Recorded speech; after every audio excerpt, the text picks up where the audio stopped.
en YouTube como en Facebook. Si me lo confirman, sería muy bueno. Vamos a hacer una oración y empezamos.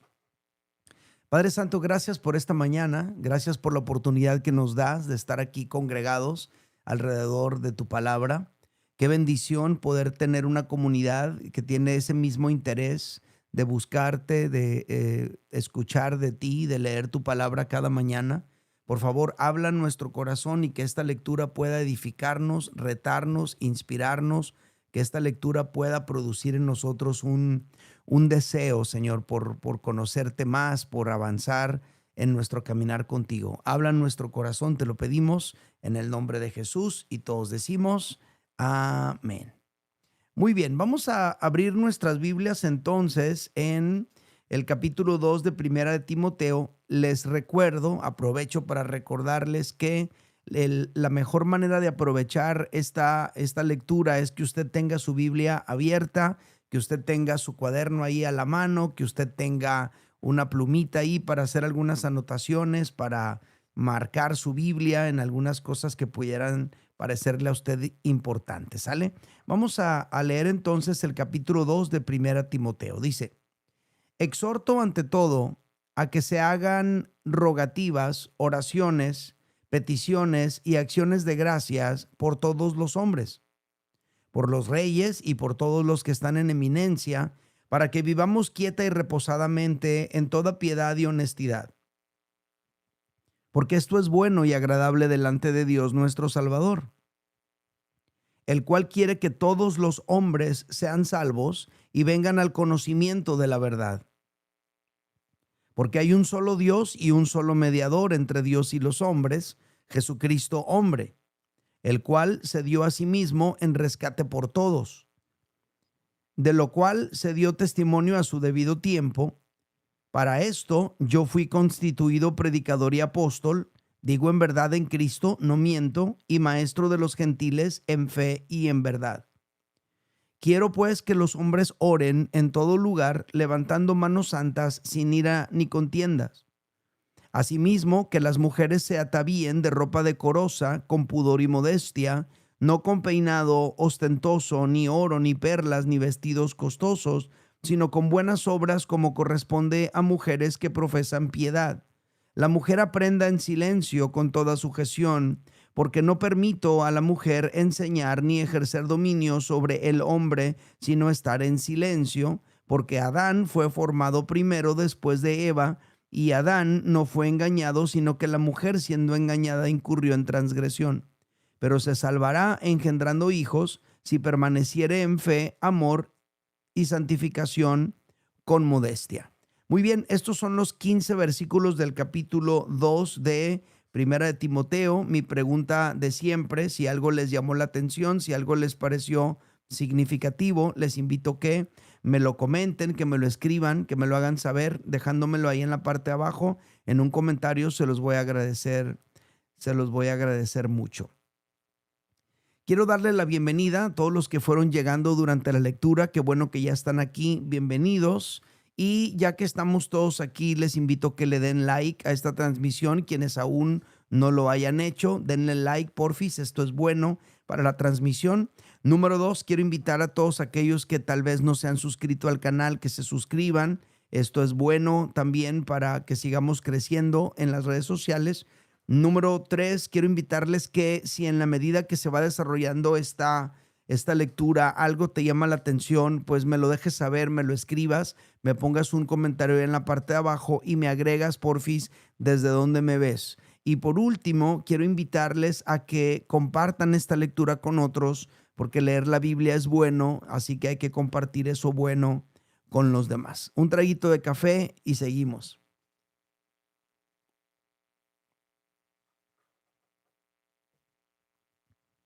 Muy bien. Yo le puse a esta lectura oración y orden. Para los que están anotando, los que tienen su libreta, lo repito: oración y orden. Miren, el capítulo 2 de esta primera epístola del apóstol Pablo a Timoteo aborda el tema de la oración pública y del orden. Esto es lo que yo percibo en este capítulo. El capítulo empieza de esta manera. Dice: Exhorto, versículos 1 al 3, exhorto ante todo a que se hagan rogativas, oraciones, peticiones y acciones de gracias por todos los hombres, por los reyes y por todos los que están en eminencia, para que vivamos quieta y reposadamente en toda piedad y honestidad, porque esto es bueno y agradable delante de Dios nuestro Salvador. El apóstol Pablo aquí básicamente está animando a la iglesia o a las iglesias de Éfeso a través de esta carta en la que anima a Timoteo, les está animando a tomar la oración pública o retomar tal vez la oración pública o simple y sencillamente empezar a tener tiempos de oración pública. Habla de que se hagan rogativas, oraciones, peticiones y acciones de gracias en forma pública, aunque aquí en estos primeros 3 versículos no se menciona la palabra público, en los siguientes versículos vamos a descubrirlo. Dice que deberíamos orar por todos los hombres. La palabra todos también podría traducirse cualquiera o podría traducirse cada uno. En otras palabras, entendemos que no hay exclusión en la oración. Tú y yo podríamos orar por cualquier persona que nos digan, oye, hay que orar por fulano de tal. No, por ese no. No, dice por todos los hombres. Todos pueden ser incluidos en una oración. No hay nadie que debería ser dejado fuera en una oración. Hagan oraciones por todos los hombres. Por otro lado, nos anima a orar por los líderes que ostentan posiciones civiles. Me corrijo aquí. Ya. Y del gobierno, ¿verdad? Nos anima a orar por personas, por líderes que tienen posiciones civiles y de gobierno. Dice, reyes y gente que está en eminencia o en una posición de superioridad. Y Pablo agrega que esta es la clave para vivir quieta y reposadamente, y también agrega que esto es bueno y también agrega que esto es agradable delante de Dios. Entonces, este versículo a mí me hace entender que a veces la falta de quietud y de reposo social de la que a veces sufrimos en las ciudades, quizá pudiera ser por la falta de oración pública por parte de las iglesias de la ciudad. Entonces, Pablo relaciona el orar de manera pública, el orar por la gente que está en posiciones de autoridad, lo relaciona con la paz y la tranquilidad que pudiéramos tener en las ciudades donde vivimos. Esto es lo primero que a mí me llama la atención. Cómo Pablo está animando a Timoteo para que tome medidas para que las iglesias empiecen a tener tiempos de oración públicos. Luego continúa, versículo 4, hablando de Dios. Fíjate cómo termina el 3 y lo voy a ligar con el 4. Porque esto es bueno y agradable delante de Dios nuestro Salvador, verso 4, el cual, o sea, Dios nuestro Salvador quiere, dice, que todos los hombres sean salvos y vengan al conocimiento de la verdad. Aquí la palabra de Dios es clara en cuanto a que Dios quiere que todos sean salvos y que todos vengan al conocimiento de la verdad. No te da a entender ese fragmento que Dios tenga nada más un grupo de escogidos a quien salvar y tenga una decisión de condenar intencionalmente al resto. Aquí básicamente nos da a entender con claridad que Dios quiere que todos sean salvos y que todos vengan al conocimiento de la verdad. Aunque no se van a salvar todos, Dios quiere que se salven todos, no unos cuantos, ¿verdad? Luego Pablo establece una postura teológica, un solo Dios y un solo mediador. Dice, versículo 5, primera de Timoteo 2, 5, dice, porque hay un solo Dios y un solo mediador entre Dios y los hombres, Jesucristo, hombre. Pablo está siendo claro y diciendo, no hay muchos dioses, hay un solo Dios. No hay 3 dioses, hay un solo Dios. La Trinidad no son 3 dioses, es un solo Dios en 3 personas. Dios nuestro Padre y el Señor Jesucristo y el Espíritu Santo. Esas son las 3 personas de la deidad, pero Pablo reconoce que hay un solo Dios. Por otro lado, también Pablo reconoce que no hay muchos mediadores, hay un solo mediador entre Dios y los hombres. No hay más que Cristo como mediador. María no es mediadora, ninguno de los apóstoles es mediador, solamente uno, Jesucristo hombre. Aquí de esta manera está afirmando la humanidad de Cristo y su función redentora. Recordemos también que en el primer siglo había grupos que negaban la humanidad de Cristo. Entonces aquí el apóstol Pablo está atacando directamente esos grupos diciendo Jesucristo hombre. ¿Sale? Luego de esto, Pablo hace una declaración soteriológica. ¿Qué significa soteriológica? En cuanto a la salvación. Soteriológica tiene que ver con la salvación. Fíjate lo que dice, versículo 6. El cual, hablando de Jesucristo hombre, el cual se dio a sí mismo en rescate o redención por todos, de lo cual se dio testimonio a su debido tiempo. Entonces, ¿qué dice Pablo? Que a Jesús no lo atraparon tratando de huir, sino que Jesús se dio a sí mismo en rescate. Y el rescate es por todos. Y esto sucedió en el tiempo señalado por Dios. Estas palabras coinciden con algo que Jesús dijo al iniciar su ministerio. Fíjate lo que dice Marcos capítulo 1, versículos 14 y 15. Dice, después que Juan fue encarcelado,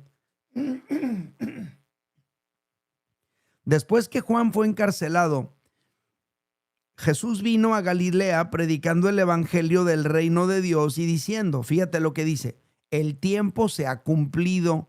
El reino de Dios se ha acercado, arrepentíos y creed al evangelio.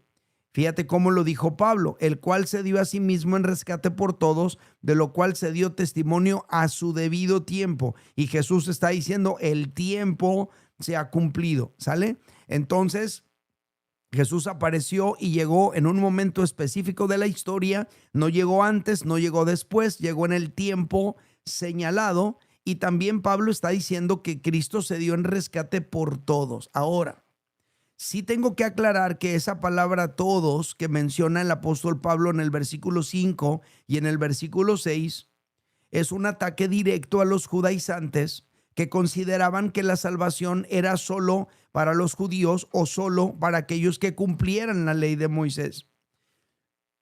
Pero aquí el apóstol Pablo está declarando que la salvación también es para los gentiles. Entonces el todos está incluyendo a judíos y gentiles. Por eso dice el versículo 7, primera de Timoteo 2:7, dice, para esto yo fui constituido predicador y apóstol, digo verdad en Cristo, no miento, y maestro de los gentiles en fe y verdad.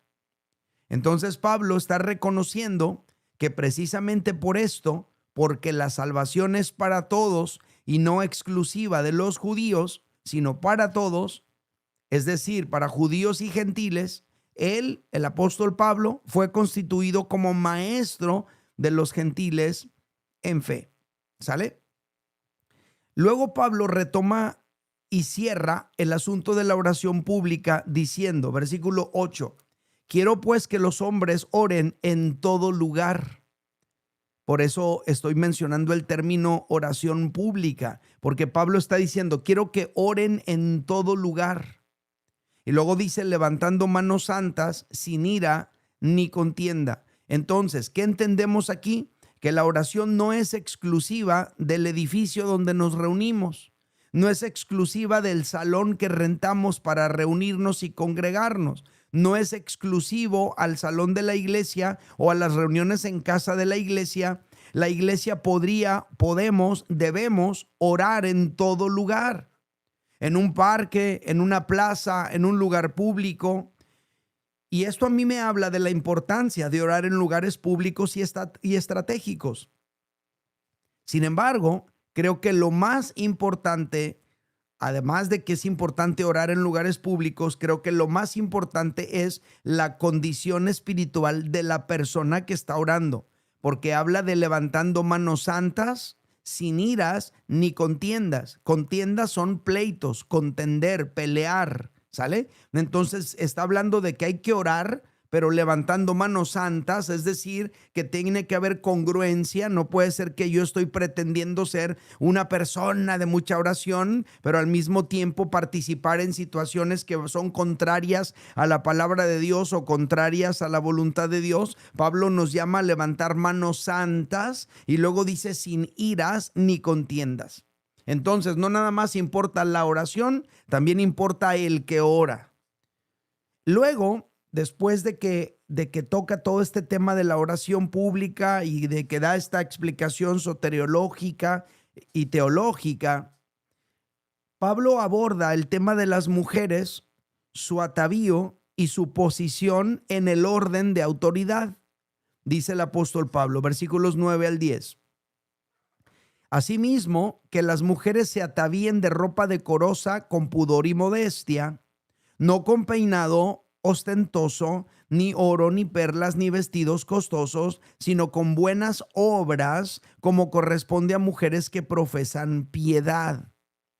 Pablo está diciendo que el atavío de las mujeres debería ser recatado y sobrio, que la mujer no está para levantar pasiones de otra persona que no sea su esposo. No tienes por qué exhibirte de tal manera que provoques que otros te volteen a ver, ¿verdad? Con lascivia o con deseo. Pablo está hablando de que la mujer debería vestirse de una forma decorosa, con pudor y modestia, no cayendo en el extremo de poner un énfasis excesivo en lo externo, sino más bien habla de vestirse de las cualidades de las mujeres piadosas, es decir, el hacer buenas obras.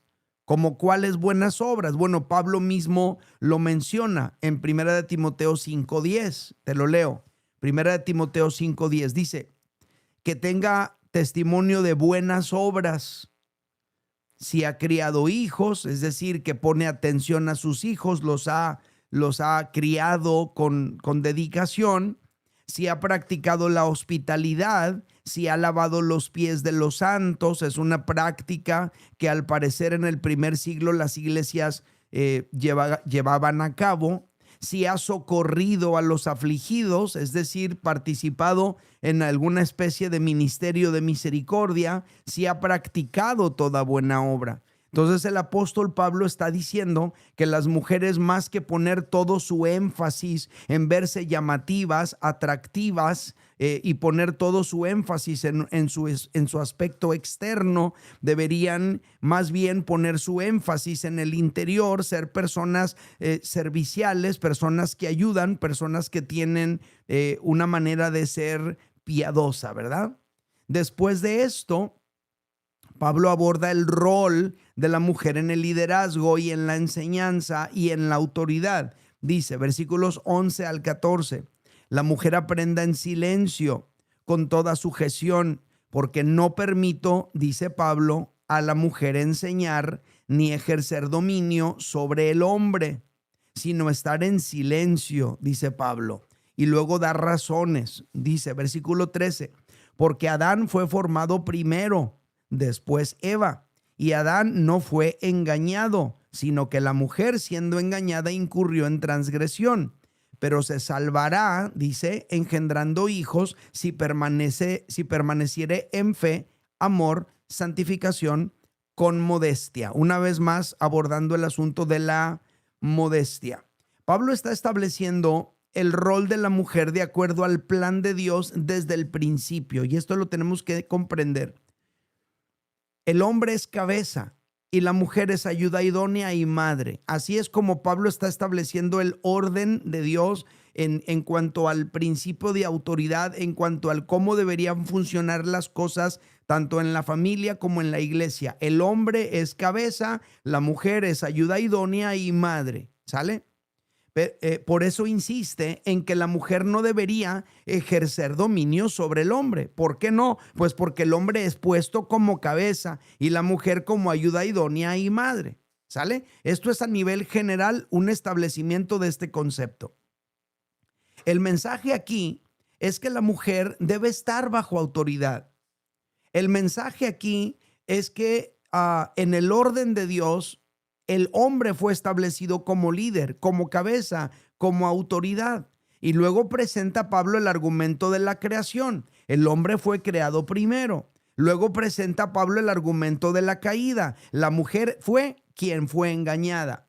Ahora, todos sabemos que esto sucedió cuando Eva estaba sola, cuando Eva estaba sin autoridad espiritual sobre ella. Por esa razón, siempre se indica que las mujeres tienen que reconocer una autoridad espiritual sobre ellas, y por esa razón el apóstol Pablo está diciendo: no permito que la mujer ejerza autoridad sobre el hombre. A la mujer le corresponde estar bajo autoridad, no sobre autoridad. Es lo que está diciendo aquí. Ahora, las preguntas que nos surgen al leer estos fragmentos son: ¿está prohibido para las mujeres enseñar? ¿Está prohibido para las mujeres ejercer liderazgo espiritual? Son dos preguntas que creo que surgen de manera natural después de leer estos versículos que acabamos de leer. Repito las preguntas. ¿Está prohibido para las mujeres enseñar? ¿Ustedes qué creen? Escríbanmelo ahí en la parte de abajo. Segunda pregunta: ¿está prohibido para las mujeres ejercer algún tipo de liderazgo espiritual? ¿Qué creen ustedes? Escríbanmelo, déjenmelo ahí en la parte de abajo. Y ahora yo les voy a dar mi respuesta. Amados, nosotros no deberíamos responder a estas dos preguntas basándonos en estos versículos que acabamos de leer únicamente. Ese sería el grave error, y precisamente por tomar estos versículos únicamente es que se prohíbe a la mujer toda participación pública dentro de las iglesias locales. Para contestar estas dos preguntas de si está prohibido para las mujeres enseñar o si está prohibido para las mujeres ejercer liderazgo espiritual, debemos considerar el contexto de la iglesia de Éfeso, la cual estaba sufriendo el embate de las falsas doctrinas y el desorden. Noten cómo en este capítulo se habla de orden. Tenemos que considerar también el contexto cultural en el que vivía la gente en la cultura griega y romana. Y también en ese contexto la mujer jugaba un rol inferior en la sociedad, en la vida social y en la vida pública. Pero también tenemos que revisar lo que enseña la Biblia en su totalidad al respecto de este tema. Y también debemos de revisar lo que el apóstol Pablo enseña en sus epístolas respecto de este asunto del rol de la mujer, de si la mujer podría enseñar, ejercer liderazgo, etc. Y al hacerlo, cuando consideramos todos estos factores, a ver, los voy a repetir para ver si no los dejé perdidos. ¿Cuáles son los factores? El contexto de la iglesia de Éfeso, que estaba sufriendo el embate de falsas doctrinas y desorden. Número 2, el contexto cultural en el que la mujer jugaba un rol inferior en la vida social y pública en ese tiempo en las iglesias como las de Éfeso, en la cultura que rodeaba la iglesia. Tendríamos que revisar lo que enseña la Biblia en su totalidad respecto de este tema y lo que Pablo enseña en todas sus epístolas respecto de este tema.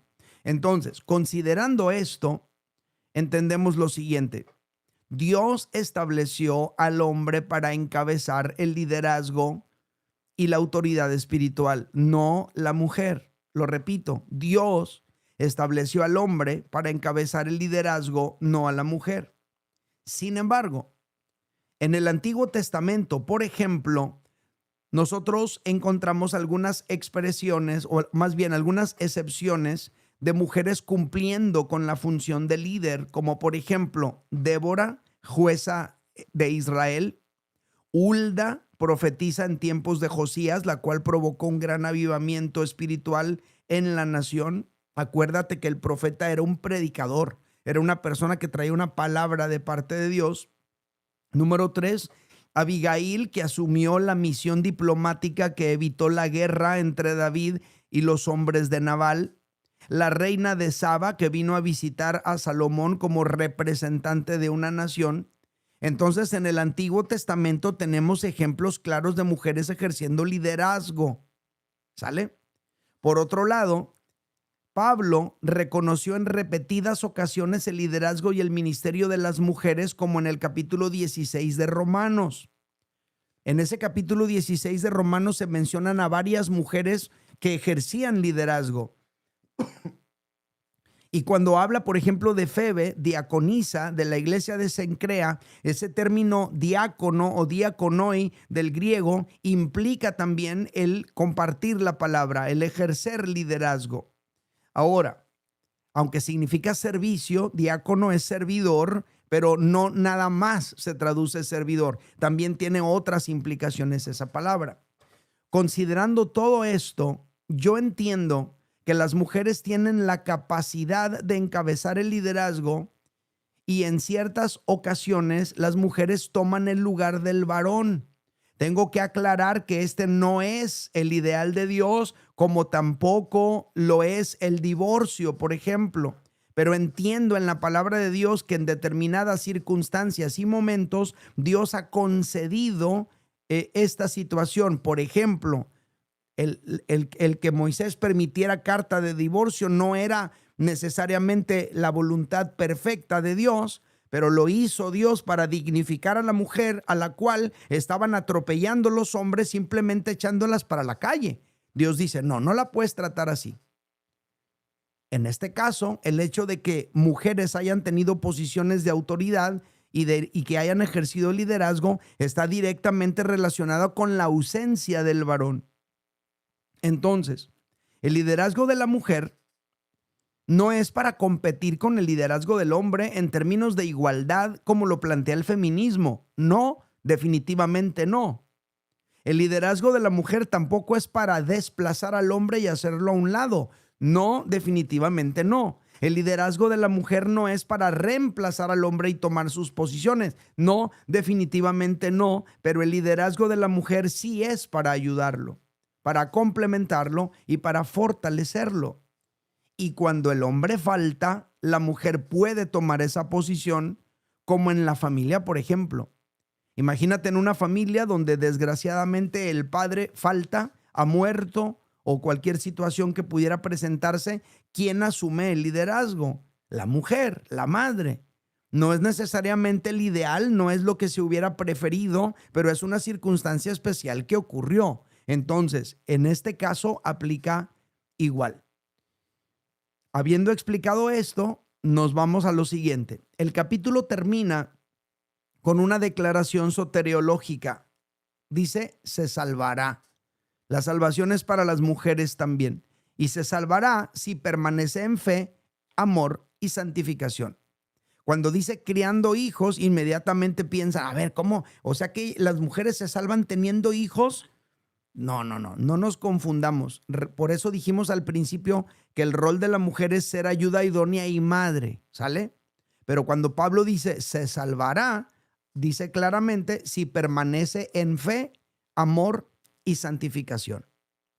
Esto coincide con todo el Nuevo Testamento que nos da a entender que la salvación no es algo que te pasó.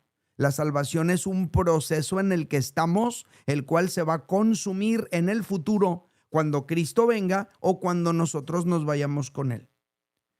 Bueno, este es el análisis del capítulo. Espero que les haya servido de algo, espero que haya sido de bendición. ¿Qué me pueden decir? ¿Cómo reciben el análisis del capítulo? Escríbanmelo en la parte de abajo, se los voy a agradecer muchísimo. Un poquito más de café.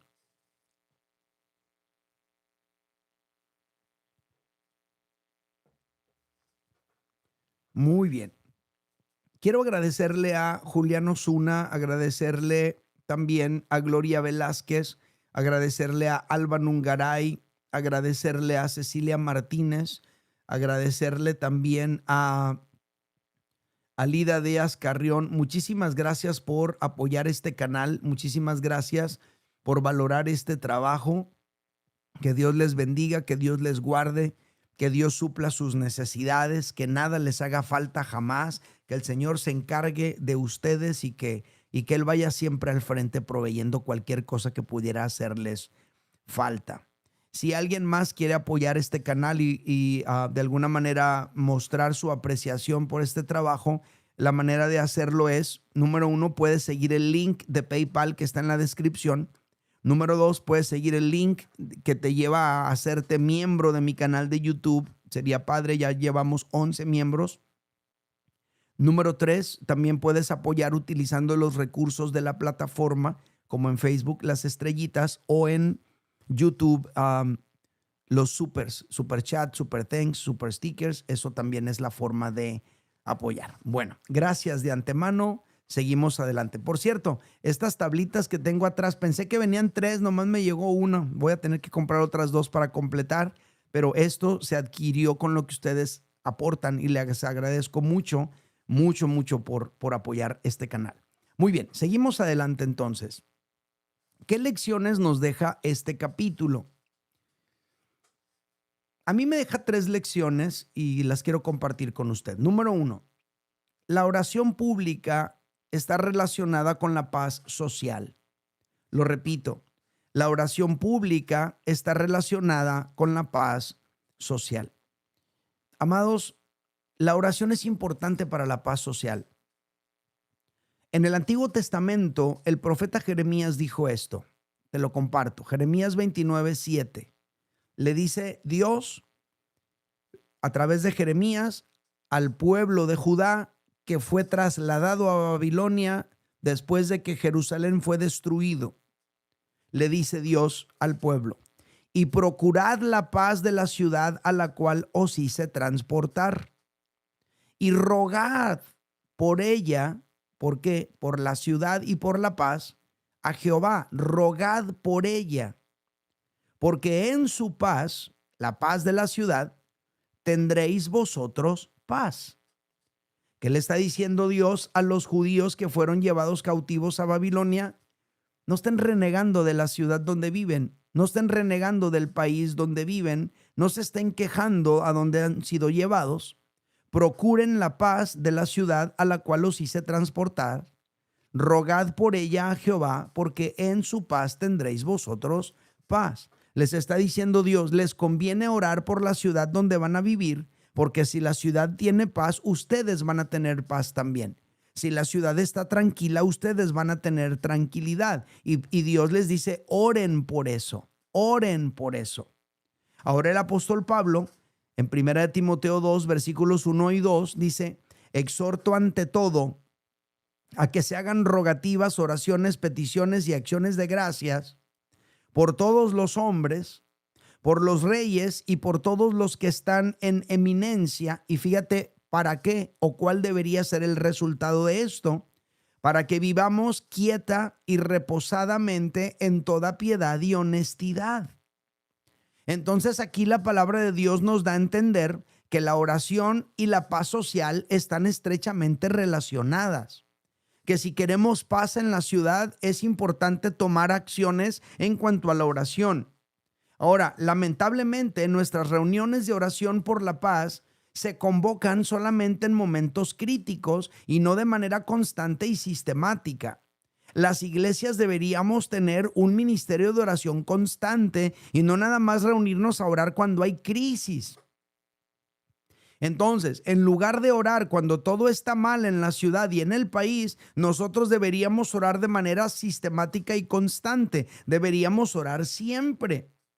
Ahora, quienes ya lo estamos haciendo, por ejemplo, en la iglesia de Mazatlán, que tenemos un ministerio de oración bastante activo, debemos continuar haciéndolo.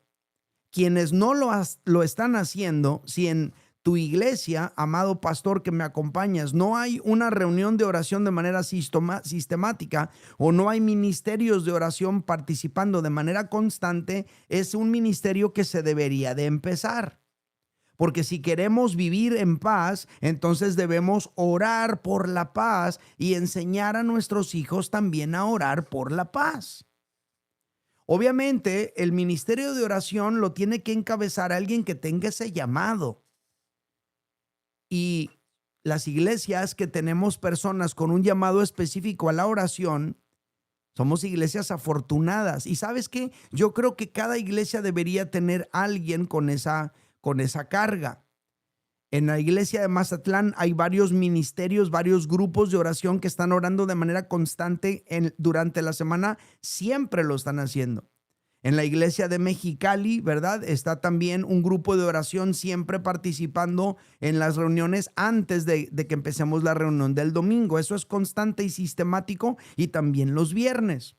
Aquí en la iglesia del Valle Imperial, lamentablemente la persona que nos estaba ayudando con la oración, que por aquí debe de andar mi querida Hilda, pues por una situación ahí de salud de su esposo, prácticamente está dedicada por completo a él, pero estamos esperando el momento en el que Dios levante nuevamente a alguien que tome esa posición. Entonces, lo primero que yo entiendo y encuentro en este capítulo es que la oración pública y la paz social están relacionadas. Queremos paz en la ciudad, hay que orar por eso. Es lo primero que encuentro. ¿Cómo la ven?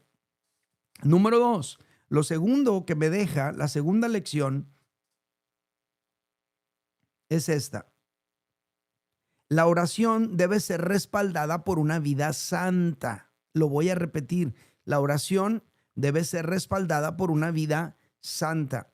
Amados, la oración no son palabras mágicas. La oración no son conjuros ni declaraciones. La oración son rogativas, oraciones, peticiones y acciones de gracias. Eso es la oración. Es rogarle a Dios por su intervención. Eso es oración. Es orar a Dios por su intervención. Eso es oración. Es pedirle a Dios por su intervención y es agradecerle a Dios por su intervención. Por eso el apóstol Pablo dice rogativas, oraciones, peticiones y acciones de gracias. Pero Pablo también está indicando aquí que la oración es tan importante como el que ora. Fíjate cómo lo plantea, versículo 8. Quiero pues que los hombres oren en todo lugar, levantando manos santas, sin ira ni contienda. Entonces Pablo nos llama a orar con manos santas, sin ira ni contienda o sin pleitos. Al parecer, estas situaciones, falta de santidad, ira, pleitos, la Biblia nos enseña que podrían ser estorbos a nuestras oraciones. Esto coincide con lo que enseña el apóstol Pedro. Fíjate lo que dice Primera de Pedro 3:7. Dice, vosotros maridos, igualmente vivid con ellas. Está hablando de los maridos viviendo con las esposas. Vivid con ellas sabiamente, dando honor a la mujer como a vaso más frágil y como a coherederas de la gracia de la vida. Y luego termina con esta frase, para que vuestras oraciones no tengan estorbo. Pedro nos está enseñando que nuestras oraciones podrían ser estorbadas. Él menciona aquí que el maltrato a nuestra esposa podría ser un estorbo a la oración. Pablo diría amén, pero también la falta de santidad, también la ira, también la contienda. Todos estos son estorbos a la oración. Todo esto nos enseña que la oración es importante, pero el que ora también es importante. Esto nos enseña que la oración no son simplemente decretos o conjuros. La oración es una petición sincera al Dios ante el cual nosotros somos responsables moralmente de nuestra vida, de nuestra manera de proceder, de nuestra manera de actuar, de nuestra manera de tratar a los demás, a nuestra esposa, a nuestros hijos. Porque Pablo dice, sin iras ni contiendas. Y el apóstol Pedro dice que a la mujer tenemos que tratarla con fragilidad para que nuestras oraciones no tengan estorbo, como a vaso más frágil, dice el apóstol Pablo. Entonces, todo esto nos enseña que un hombre que quiere levantar oración delante de Dios, pero que en general es una persona que está en constante conflicto con los demás, una persona que está dejándose llevar por la ira generalmente, una persona que está en contiendas constantes, una persona que no está viviendo una vida de santidad, es una persona que aunque pueda orar, sus oraciones serán estorbadas. Es algo importante. Entonces, es importante vivir una vida que respalde la oración que nosotros elevamos delante de Dios.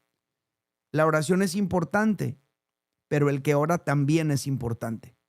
Es lo segundo que me deja como lección este capítulo, ¿no? La oración debe ser respaldada por una vida santa. ¿Cómo estamos? ¿Bien? Número 3, tercera lección. Lo tercero que me deja como lección este capítulo es: la oración nos llama al orden. Lo repito, la oración nos llama al orden. Amados, este capítulo que estudiamos el día de hoy muchas veces se usa para inhibir la participación pública de la mujer. Todas aquellas iglesias o movimientos religiosos con un corte muy machista utilizan estos fragmentos de la Escritura para inhibir la participación pública de la mujer, cuando en realidad este capítulo más bien es un llamado al hombre a ejercer su autoridad espiritual. Por eso dice versículo 8 y versículo 12: quiero pues que los hombres oren en todo lugar, levantando manos santas sin ira ni contienda. Que los hombres se pongan las pilas espiritualmente. Versículo 12: porque no permito a la mujer enseñar ni ejercer dominio sobre el hombre, sino a estar en silencio. Entonces, más que estar buscando inhibir la espontaneidad o las habilidades o los dones de la mujer, más que estar pensando Dios en subyugar a la mujer y arrinconarla por ahí en una esquina donde no se vea, lo que está buscando este capítulo es llamar a los hombres a tomar su lugar como líderes, como sacerdotes, como cabezas espirituales en la casa y en la iglesia, para que no haya necesidad de mujeres tomando posiciones que abandonan los hombres. Entonces, este capítulo, más que buscar subyugar a la mujer y aplastarla, lo que está buscando es que el hombre se levante, porque el hombre es muy conformista y muy conchudo, y de repente cuando ve que la mujer toma su lugar, pues él ahí nada más ¿cómo lo puedo decir? Se acomoda. Si ve que la mujer es activa, pues que lo haga mi mujer, ¿no? En vez de poner el hombre el ejemplo, en vez de levantarse el hombre y tomar la iniciativa, entonces ve que la mujer toma la iniciativa y entonces el hombre se hace para atrás y la deja que siga adelante. Entonces este capítulo no busca aplastar a la mujer, busca motivar a que se aliviane el hombre. Lamentablemente, las mujeres tienen que tomar posiciones de autoridad a veces en la casa, en la iglesia y en la sociedad, porque el hombre ha abandonado esa posición. Por otro lado, hablando a las mujeres, si tú anhelas que el hombre de tu casa asuma su liderazgo espiritual, debes de soltarlo tú. No estoy diciendo que no ores, te estoy diciendo que aprendas a cederle el lugar de autoridad espiritual a tu esposo. Eso es lo que estoy diciendo. Este capítulo es un llamado tanto a tomar los hombres su lugar de autoridad como a la mujer a soltarlo. Eso es lo que aprendemos en este capítulo. Y a mí me encanta y me llama la atención. Yo sé que hay mujeres muy echadas para adelante. Yo sé que estamos en la era de que las mujeres ya no lloran, nomás facturan. Yo sé que estamos en esa era donde el feminismo empodera a la mujer y hay mujeres empoderadas por todos lados. Y lo único que está generando todo eso es hombres disminuidos. Ese no es el plan de Dios.